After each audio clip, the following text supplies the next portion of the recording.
और नाम ले नहीं रखा तो वो आपदा आपकी देह ये तोड़ जाएगी, उसमें बचाव नहीं होगा।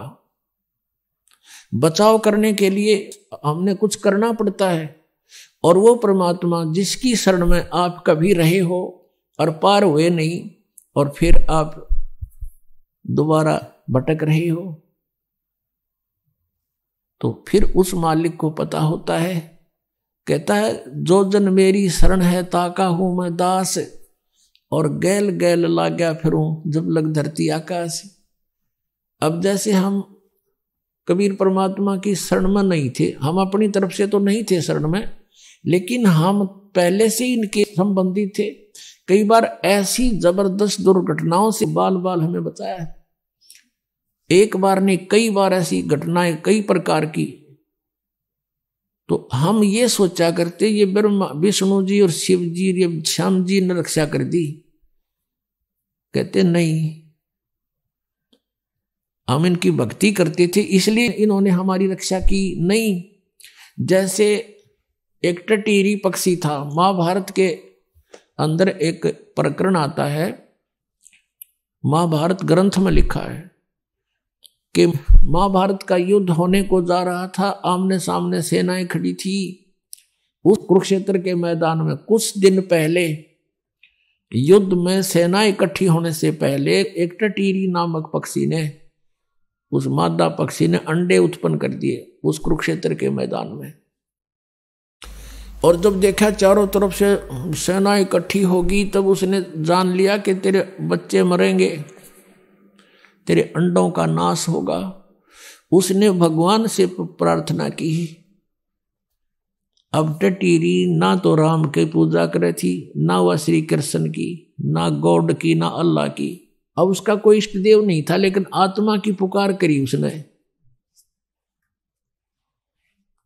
आत्मा का साथी कौन है?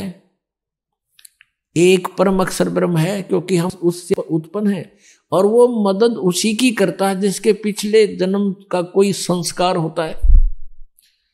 ना तो टटीरी छोड़ यहाँ आदमी डडा डडा के मर जाते हैं, उनकी नहीं सुनता वो। और वो उन्हीं की पूजाओं जो पहले हम सोचा करते ये मदद कर रहे हैं, फिर ना करी उन्हें जब दे ही तोड़ दी काल ने। तो कहने का भाव ये है कि टटीरी के अंडों की रक्षा परमात्मा ने की, कारण कुछ भी बनाया। कहते हैं इंद्र के हाथी का एक घंटा टूट गया, हाथी का बांधा करती है टाली सी लंबे, लेकिन उसके बहुत बड़ा घंटाला था, वो आकर ऊपर गिर गया अंडों पे। महाभारत का युद्ध हो गया, अग्निबाण चले, आसपास की जमीन भी फूक दी, पहाड़ भी टूट गए, लेकिन अंडा का आंच नहीं आने दी। अब वो टटीरी किसकी पूजा करती थी? क्या वह राम की पूजा कर रही थी उसने, या कृष्ण की कर रही थी, या विष्णु की कर रही थी, या कोई श्याम जी पूजा थी?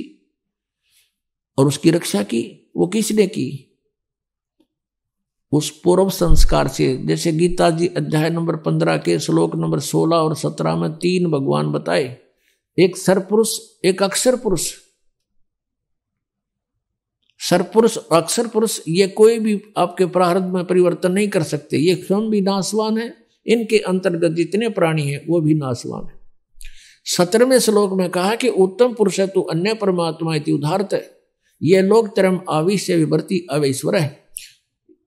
वो वास्तव में पुरुषोत्तम, उत्तम पुरुष, पुरुषोत्तम श्रेष्ठ भगवान तो कोई और है जिसे परमात्मा कहते हैं, और वही तीनों लोकों में प्रवेश करके सबका धारण पोषण करता है। किसी भी प्राणी का जैसा भी लेन देन है वही करता है, वही उसने व्यवस्था करवा रखी है।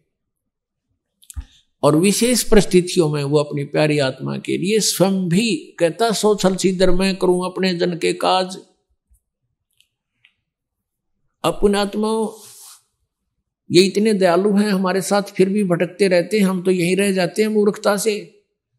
और जो हम यहाँ रह गए तो हमारे लिए देख अब फिर भटक रहे हैं। परमात्मा 600 वर्ष पहले आए कबीर परमात्मा, जगह जगह जा करके अपने आप अपनी सत्संग शुरू कर देते थे।